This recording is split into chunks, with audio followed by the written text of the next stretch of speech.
인간의 행위와 결과로 오려는 이들이 있다. 한 예를 들어보겠습니다. 민수기 6장에서 사사기 6장에서 8장에는 기드온에 대한 이야기가 나옵니다. 기드온. 잘 아시죠? 이스라엘 사사들이 13명 있었습니다. 325년 동안 그들이 이스라엘을 다스렸습니다. 가장 유명한 사람은 누구입니까? 사사하면 딱 떠오르는 사람. 남자의 표상, 남자의 모델, 삼손. 아주 유명한 사람입니다. 바람둥이.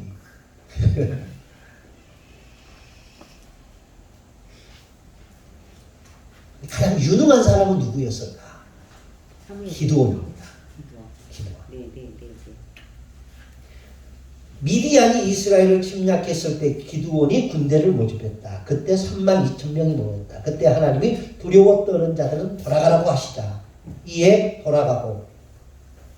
돌아간 백성이 22,000명이었고 남은 자가 10,000명이었다. 그러자 하나님은 아직도 많으니 이들을 인도하여 물가로 내려가서 거기서 너를 위하여 그들을 시험하리라 하시고 물가로 가라가셨다.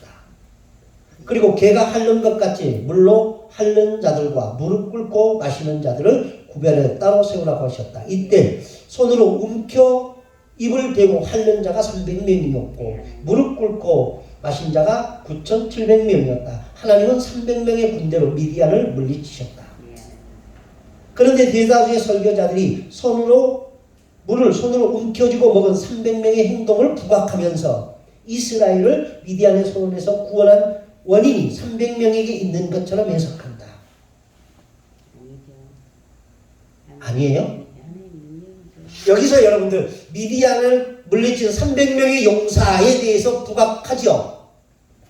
이런 얘기입니다. 10,000명을 남았는데 그 10,000명 가운데 물로 떠서 이렇게 떠먹는 사람이 300명이고 고개를 쳐박고 이렇게 물을 먹는 사람이 9,700명이었다. 하나님은 300명을 남기고 9,700명을 돌려보내셨다. 그러면서 설교자들이 300명에게 집중을 합니다. 어떻게 집중합니까? 그들의 지혜로운 사람이었기 때문이다라는 말로 해석을 합니다. 물로 떠먹는 사람의 지혜. 그런 설교 안 들어보셨어요? 그리고 그렇게 떠먹음으로 인하여 적을 살피고 이랬다는 얘기를 해요, 안 해요? 하지요? 겸손하다고도 얘기하는 어떻게 그게 겸손이에요? 아니 그 물을 떠먹는 자세가 보다 저는 그걸 하나님 간섭 없이 어떻게 하나님께서 하셨다고 생각하는데요. 제가 이 본문을 가지고 설교를 하신 분들의 설교를 봤는데 많은 분들이 이 300명에게 초점을 맞춰있어요. 그들의 지혜로운 행위, 그들의 딱 여기 맞춰. 근데 성경은 왜 얘기 아니더라는 얘기예요. 그러니까 우리는 자꾸 구원을 이야기할 때 인간의 행위와 이렇게 연관을 지으려고 하는데 하나님의 구원은 인간의 행위와 상관이 없다라는 얘기를 하고 싶은 거예요. 자, 그러나 300명을 택하신 이유는 그들이 지혜로워서가 아니라 숫자가 적어서 그들을 택하신 것 뿐이었다. 그 힌트가 7장 2절이다. 7장 2절 읽어보겠습니다. 시작. 여호와께서 시온에 이르시되 너를 닮는 백성이 너무 많은즉 내가 그들의 손에 미디안 사람을 넘겨주지 아니하리니 이는 이스라엘이 나를 거슬러 스스로 사랑하기를 내 손이 나를 구원할까 말까 합니다. 예. 하나님이 이스라엘 백성들을 32,000명을 미디안에게 기드온이 모집했는데 22,000명을 돌려보내고 10,000명 가운데 또 9,700명을 돌려보낸 이유가 뭐라는 거예요? 우리의 숫자가 많아서 우리를 구원했다 할까 해서 그들을 다 돌려보내고 300명으로 구원했다 이 얘기예요. 그러니까 이 구원은 기드온이 모집한 군대의 힘이었습니까? 아니면 하나님의 은혜였습니까? 이 얘기를 하고 싶은 거예요, 하나님은. 그런데 설교자들이 무슨 얘기를 하고 있느냐? 그 300명의 지혜, 그 300명의 용기, 그 300명의 뭐 이런 얘기를 하고 있다는 거야. 그러니까 하나님의 의도와 다른 해석을 하는 거예요. 그러니까 구원이란 결코 인간의 행위와 관련이 있다 없다? 없다는 얘기를 하나님은 끊임없이 하는데 인간은 자꾸 그 구원에 인간의 행위를 끼워 맞추려고 하는 거예요. 뭐 누구 편하자고? 나 편하자고. 나 편하자고 하나님의 마음을. 기도원이 또 모이라 할 때 많이 하나님 앞에 시험했잖아요. 그랬죠. 근데 그건 상관없어요. 그것은 선택에 대한 자기 확신을 이루기 위한 네. 방법이었고, 약하니까. 이 구원의 문제는 숫자의 많고 적음이 아니라 누구에게 달렸다?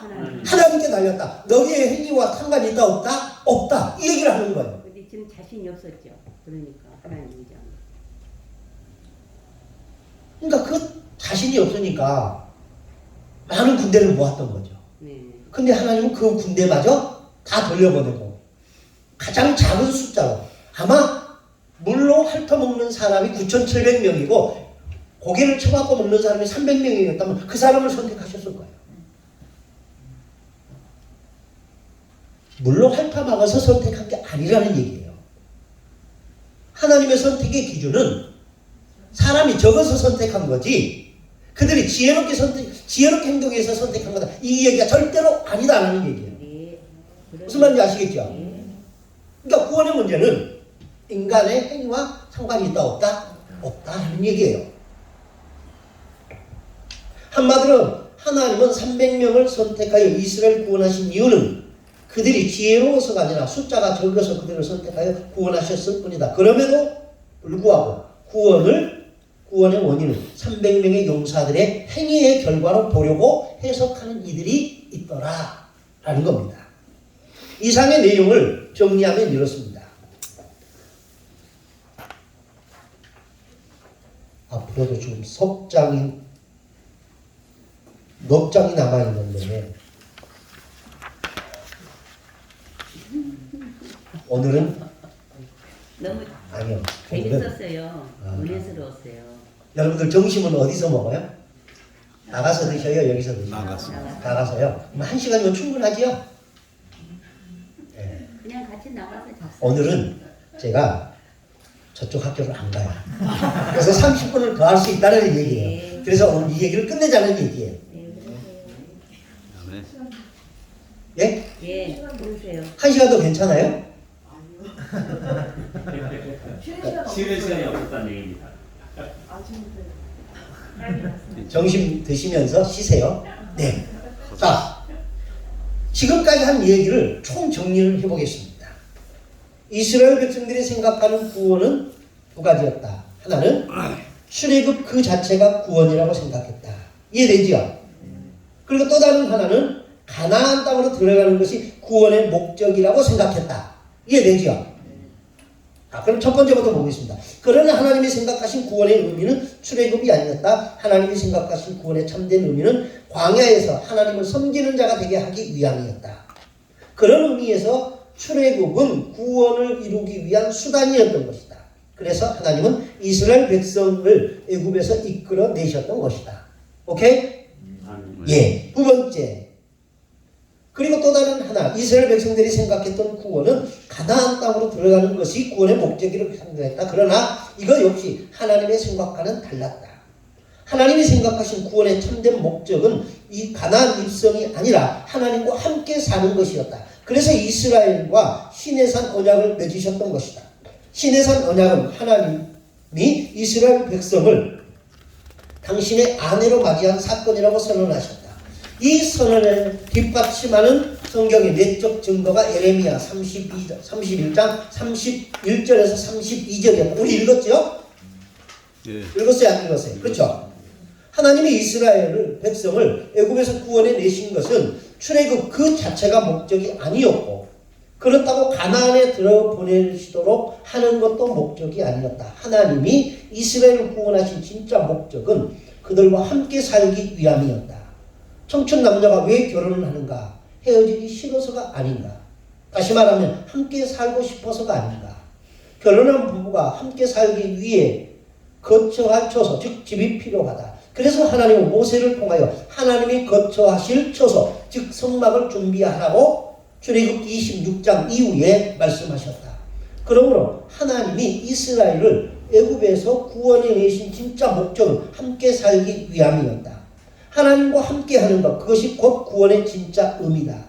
이 구원을 시간적 의미로 설명하면 이미 성취된 구원, 현재 진행 중인 구원, 그리고 장차 완성된 구원으로 이야기할 수 있다. 자, 이거를 이미 성취된 구원은 이스라엘 백성들의 출애굽 구원으로 본다면 출애굽을 의미한다. 무슨 말인지 아시겠죠? 애굽에서 나온 것이 이미 이루어진 구원입니다. 그리고 광야에서 하나님과 언약을 맺고 결혼하고 이스라엘 백성들과 하나님이 함께 사는 것이 지금 현재적 구원입니다. 네, 아멘. 그리고 가나안에 들어가는 것이 미래에 완성된, 장차 완성된 구원의 모습이라고 설명할 수 있다라는 겁니다. 네. 칼빈의 구원론 중심에는 그 무엇보다 그리스도와의 연합을 이야기한다. 칼빈의 구원의 축복이 구체적으로 실현된 근거가 그리스도의 연합이라고 하며 그리스도의 연합을 가능하게 하는 활력은 성령의 숨은 사역이라고 했다. 일반적으로 이것을 가리켜 신비적 연합이라고 한다. 자, 여기 보십시오. 이 구원을 이야기할 때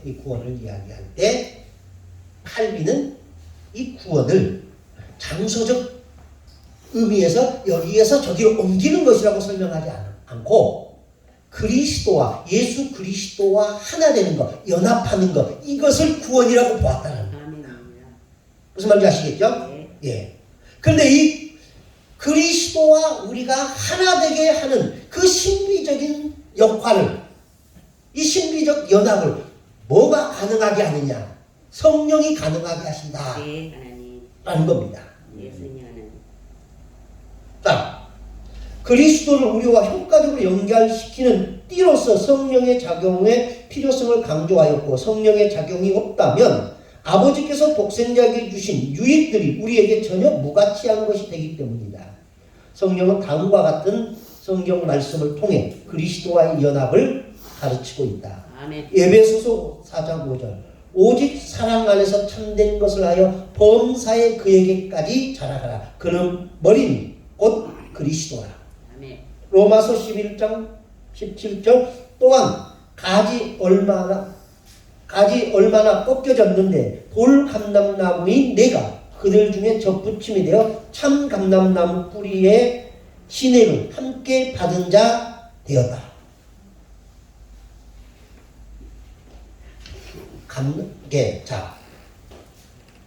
감람나무 가지 가운데 가지가 몇 개가 꺾였어요.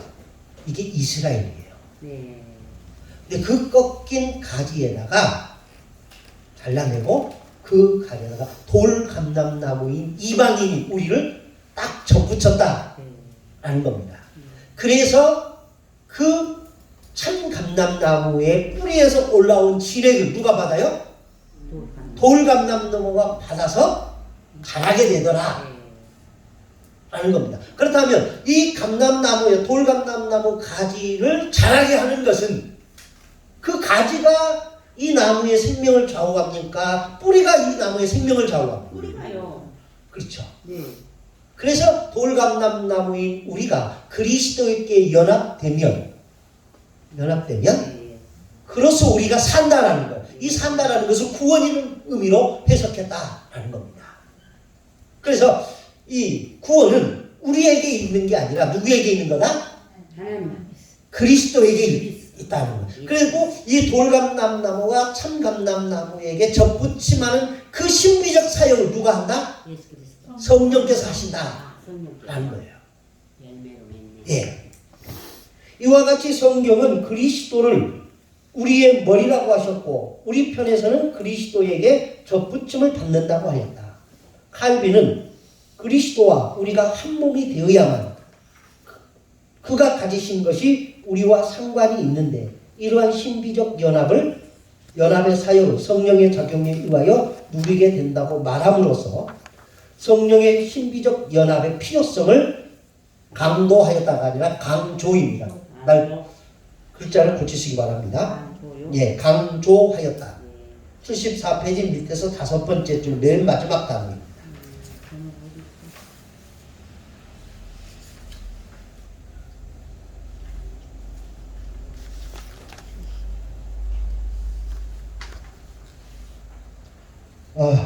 마음은 급하고.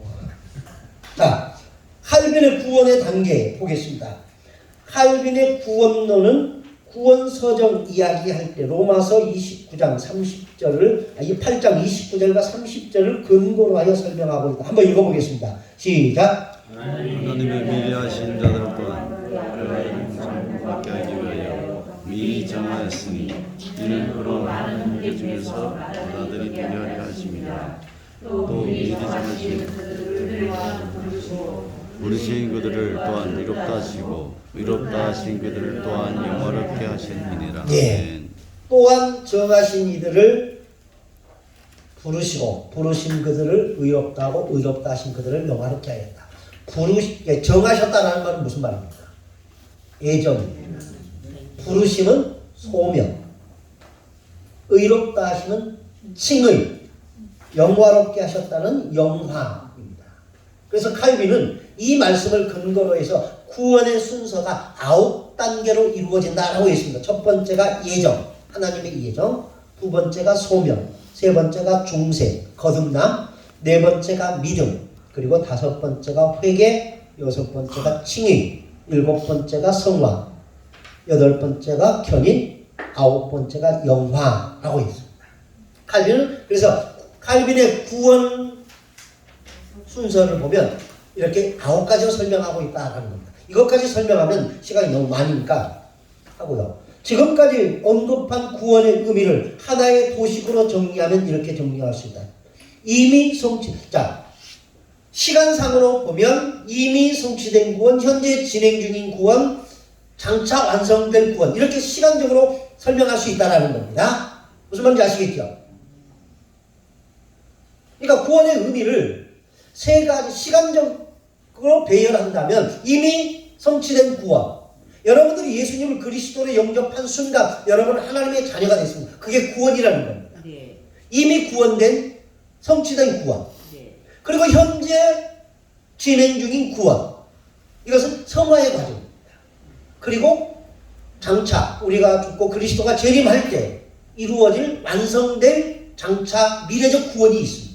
우리가 구원을 받았는데 이제 그것이 변화되는 과정을 성화된다는 거예요? 그렇죠. 그래서 이것을 이스라엘 백성들이 가나안에서 나가서, 애굽에서 나와서 가나안까지 가는 그 과정을 이 시간적 구원의 의미에서 배열한다면 가나안에서 나온 것이 과거적 구원이고, 거기 나와 있습니다. 그리고 시내산에서 하나님과 언약을 맺는 것이 현재 구원이고, 그리고 가나안으로 들어가는 것이 장차 완성을 맺 구원이다. 이해되셔요? 예.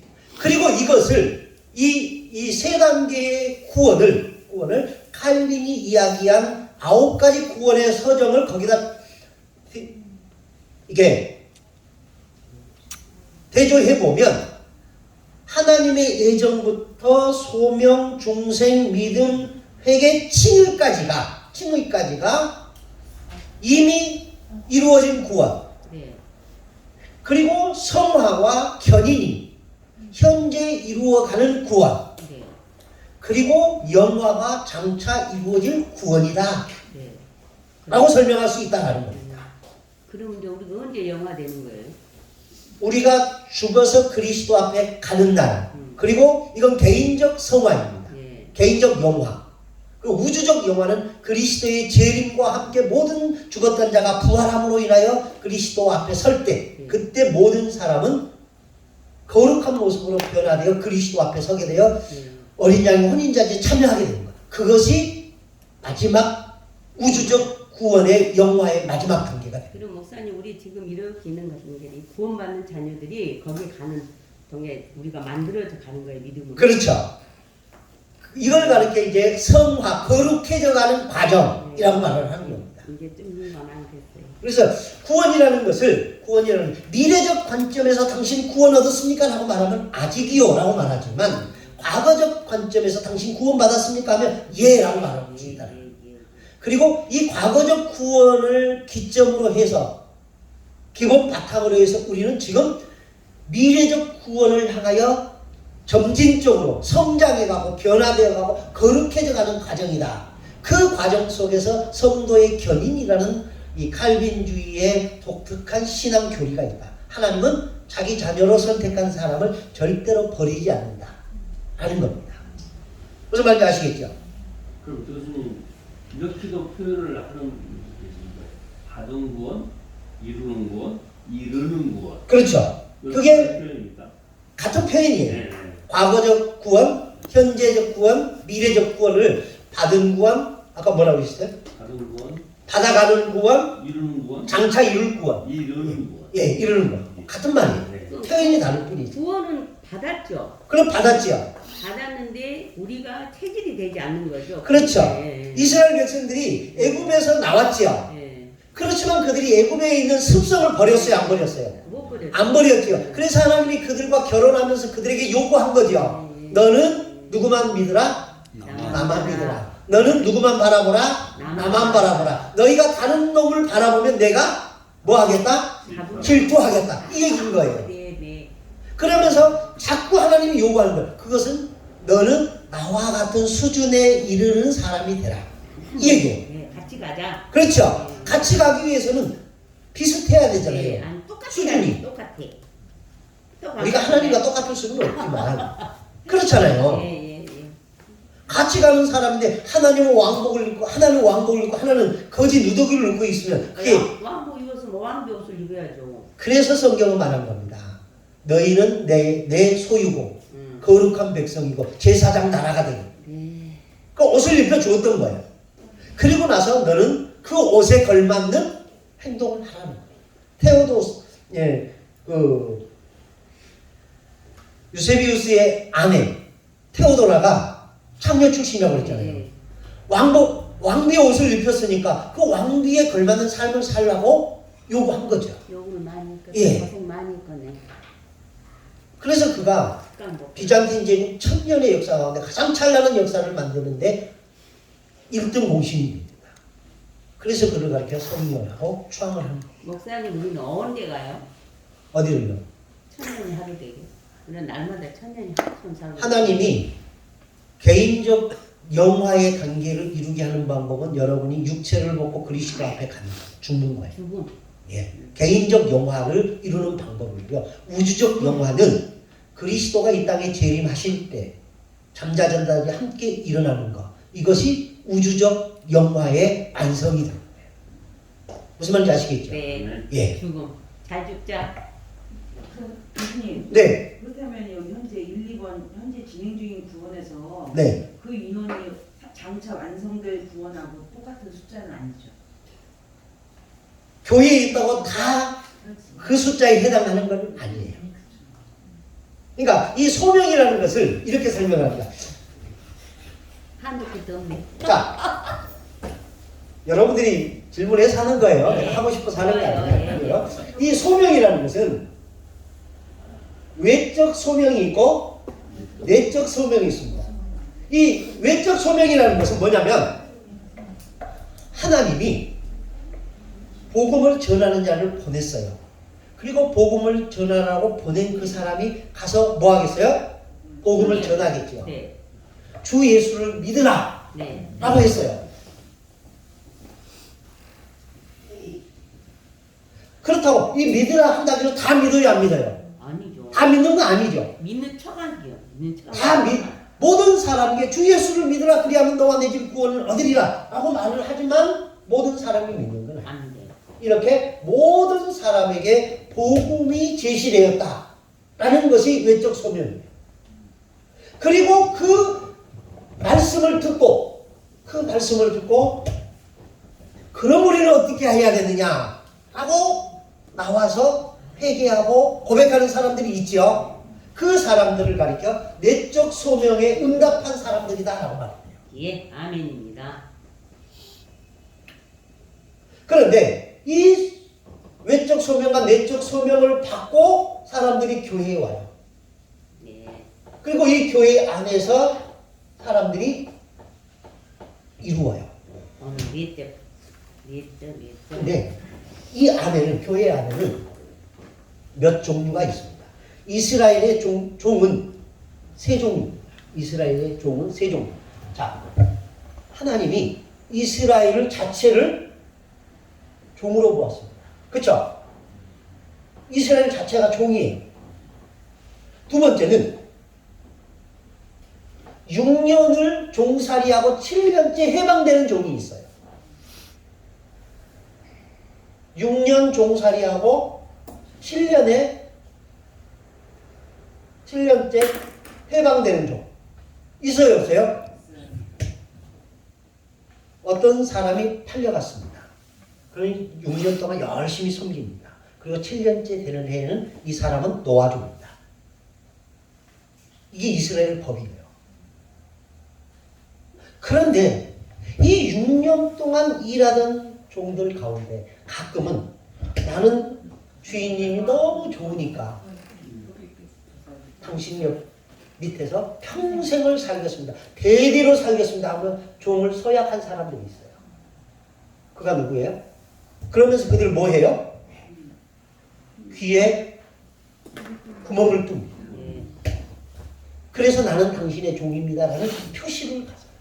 그 표시가 바로 스티그마라는 흔적.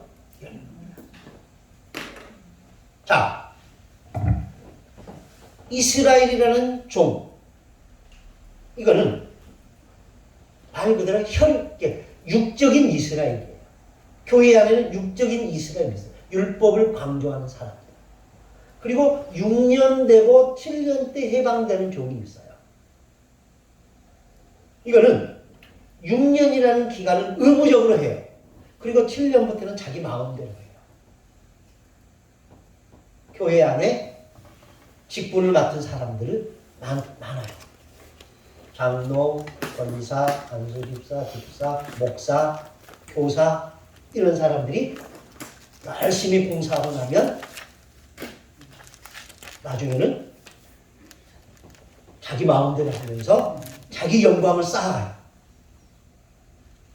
그런데 귀에 구멍을 뚫고 자자손손 대대로 종으로 살아가는 사람들이 있어요. 이 사람들이 교회 안에 이 내적 소명에 응답한 사람들이다. 이 두 사람은 외적 소명이 있는 사람입니다. 그래서 이 내적 소명을 받은 사람들은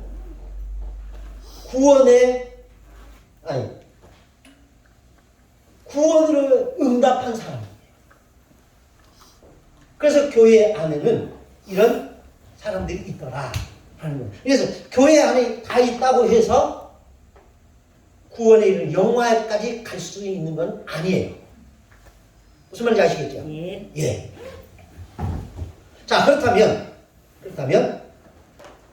구원이라는 의미가 지금까지 제가 2시간 동안 두 주에 걸쳐서 지금 5시간째 하는 겁니다. 이 구원의 의미가 정말 뭐냐? 출애굽 과정 속에서 구원의 참된 의미는 애굽에서 나온 거였습니까? 가나안으로 들어가는 거였습니까? 뭐였습니까? 하나님과 함께하는 거였습니다. 근데 이 구원의 의미를 신약 성경에도 그대로 적용하더라라는 겁니다. 누가복음 23장 75페이지에 있습니다. 한번 읽어보십시다.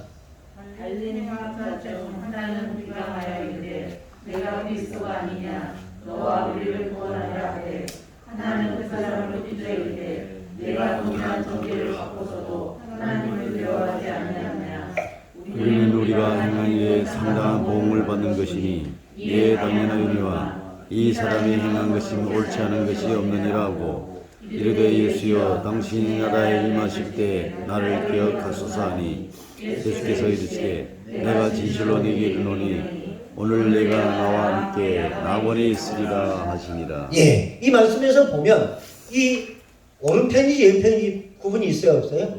없어요. 근데 우리는 오른쪽이요. 오른쪽이라고 얘기하고 싶은 거예요. 왜? 오른쪽은 의를 상징한다. 예, 그래. 그러니까 우리가 성경을 볼 때 얼마나 이렇게 편향적. 예. 근데 이 한편 강도가 뭐라고 말하나? 예수여, 당신의 나라가 임하실 때 나를 기억하소서. 이 말은 무슨 말이에요? 나를 구원하소서. 나를 구원하소서. 근데 예수님이 그에게 뭐라고 말씀하셔요? 내가 나와 함께 나군에 있으리라. 그러니까 이 사람이 당신의 나라 할 때 예수님은 그 나라가 무슨 나라라는 거예요? 천국이라는 거예요. 근데 그 천국이 예수님이 뭐라고 말씀해요? 그래, 너는 오늘 낙원에 있을 것이다 라고 말씀하지 않았어요. 누구와 함께? 나와 함께 낙원에 있을 것이다. 이 말씀을 하시고. 그러니까 예수님이 없는 낙원은 낙원이 아니에요. 그러죠, 그거요. 그거야, 그렇죠. 근데 이스라엘 백성들은 하나님 없이 뭐만 하는 거예요? 가나안만 원했다라는 거예요. 왜? 하나님을 그 사람들은 가나안으로 들어가는 또 도구로 사용해요. 그 사람들은 복이 없다. 근데 여러분은 뭐라고 그래요? 예수 믿으십시오. 그래야 구원받습니다. 예수 믿으십시오. 그러면 여러분 천국 갑니다. 이 말은 무슨 말이에요? 예수님을 천국 가는 도구요. 예수님을 천국 가게 하는 수단으로 보는 거예요. 수단. 그건 또 그러니까 여러분 말을 참 조심하셔요. 여러분 그리스도와 함께 계십시오. 여러분 그리스도와 하나 되십시오. 그것이 구원입니다. 이렇게 말해야 되는 게 맞는 거예요. 그것도 문제네. 근데 예수 믿으십시오. 그러면 구원받습니다. 이 말이 맞아요. 근데 그 예수 믿으십시오라고 하는 그 믿음이 우리의 행위냐 그리스도와 함께함이냐 이걸 의미해요. 행위가 아니라 함께하는 것을 의미해요. 보편 행위가 되어 오더라고요. 그런데 우리는 자꾸 그걸 가리켜 행위로 연결을 시키려고 하는 거예요. 그래서 제가 지금까지 기도원의 이야기도 하고 민수기 21장의 얘기도 했던 이유가 그거예요. 그렇다면 하나됨의 의미는 뭐냐? 요한복음 15장입니다. 읽습니다. 시작. 나는 참선하여 내 아버지를 보라. 물은 내게 뱉어있어 열매를 맺지 아니하는 것은 아버지께서 그것을 제어해 주시고 물은 열매를 맺는 가지는 더 열매를 맺게 하려 그것을 깨끗하게 하시니. 예, 자, 나는 포도나무에 너희는 그 가지라. 그 가지가 열매를 많이 맺어야 한다. 그래야 내 아버지께서 영광을 받는다. 라고 했습니다. 그렇죠? 그러면 이 포도나무 가지가 열매를 맺기 위해서는 두 가지 조건이 필요합니다. 첫째는 깨끗해져야 한다. 두 번째는 원 가지에 붙어 있어야 되는 거예요. 근데 잘 보십시오. 첫 번째는 깨끗해 하는 것은 가지가 할 수 있는 거예요? 농부가 할 수 있는 거예요? 농부가 하는 거예요. 우리가 하는 게 아니라는 거예요. 깨끗게 하는 건 여기 성경이 그렇게 나와 있잖아요. 무릇 내게 붙어 있어 열매를 맺지 아니하는 가지는 아버지께서 제의해 버리시고 무릇 열매를 맺는 가지를 더 열매를 맺게 하려 하여 그것을 깨끗하게 하시느니라. 누가? 예수가. 내 아버지가. 그리고 너희는 내가 일러준 말로 이미 깨끗하여 졌느니라. 예수님이 말씀하시죠. 그러니까 구원을 얻기 위해서는 깨끗해져야 된다는 거예요. 근데 그 깨끗해져야 하는 것은 우리의 행위가 아니라 하나님의 은혜라는 거예요. 하나님께서 해주시는 거예요. 네. 엉겅기 가시다고 다 빼버려. 하나님께서. 그리고 또 하나. 가지가 그 원 줄기에 붙어 있어야 열매를 맺는 거예요. 네. 떨어지고 죽지 않아서.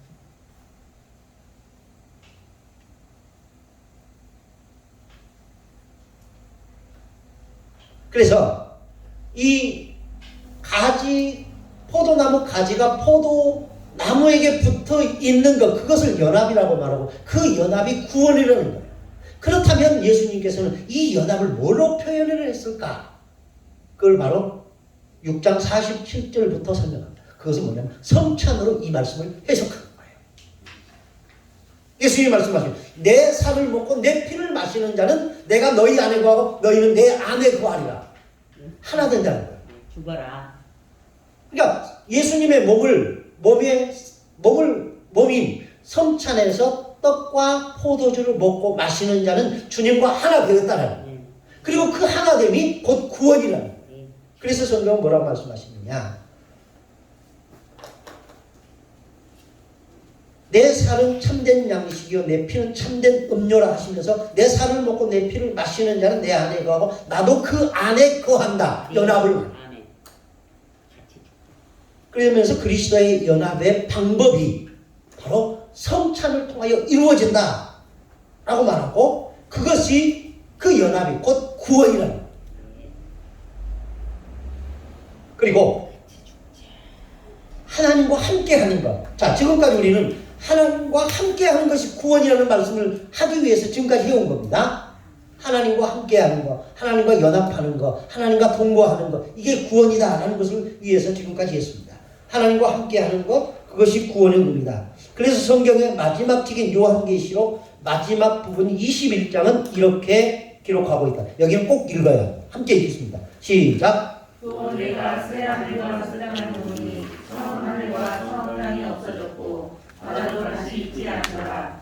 또 내가 보내 거룩한 성 새 예루살렘이 하나님께로부터 하늘에서 내려오니 그 준비한 것이 신과 남편을 위하여 단한 것 같더라. 내가 들으니 보좌에서 큰 음성이 나서 이르되 보라 하나님의 장막이 사람들과 함께 있음에 하나님이 그들과 함께 계시리니 그들은 하나님의 백성이고 하나님은 친히 그들과 함께 계셔서 모든 눈물을 그 눈에서 닦아주시니 다시는 사망이 없고 애통하는 것이나 복하는 것이나 아픈 것이 다시 있지 아니하니 처음 것들이 다 지나갔습니다.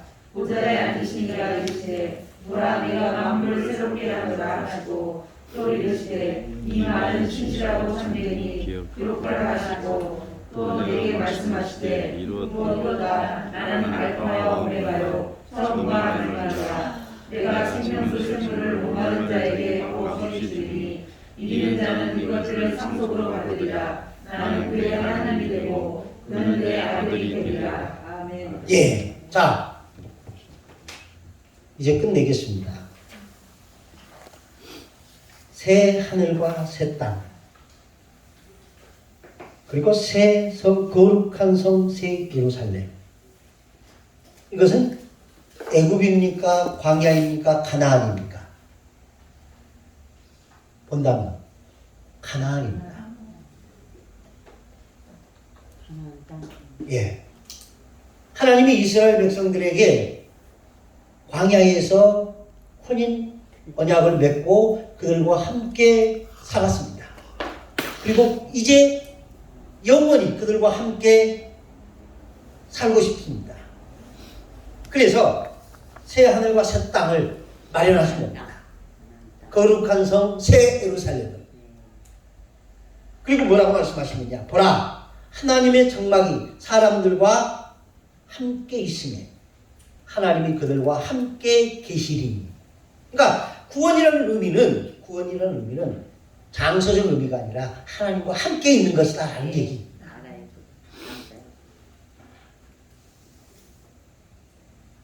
이해되셨습니까? 네. 여기까지. 긴 시간 경청해 주셔서 고맙습니다. 질문 있으면 질문하십시오. 목사님 신바람 났죠? 네? 재밌었죠? 재밌었잖아요. 우리가 잘 먹었는데 받아서. 그러게요. 네. 반응을 잘해 주시니까 제가 신바람 났어. 2시간 반을 했는데도 네, 싱싱하네. 지치지가 않습니다. 네. 제가요 이거 하나 드릴게요. 그거 있잖아요. 눈약이요. 아, 네, 고맙습니다. 신바람 났었어.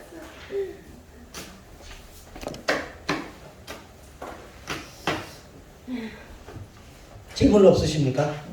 예. 그럼 기도하겠습니다. 사랑하는 하나님, 우리가 생각했던 구원의 의미가 하나님이 말씀하신 구원의 의미와 얼마나 많은 차이가 있었는지를 보면서 부끄러움과 낯뜨거움을 새삼 느낍니다. 구원은 우리의 행위의 결과가 아니라 어쩔 수 없이 믿게 하시는 그 막다른 골목에서의 고백마저도 믿음으로 보시고 그 믿음의 결과로 우리에게 주신 선물이었음을 고백하면서 우리가 그 구원에 걸맞는 삶을 살아가도록 우리의 말과 행위와 우리의 삶을 성령께서 늘 인도해 주시옵소서. 아멘. 이제는 구원받은 자로서 하나님의 백성으로서 하나님의 신부로서 하나님과 어울리는 사람이 되도록 하루하루의 삶을 지키시고 인도해 주시옵소서. 아멘. 함께해 주심을 위하여 감사드리며 예수님의 이름으로 기도드립니다.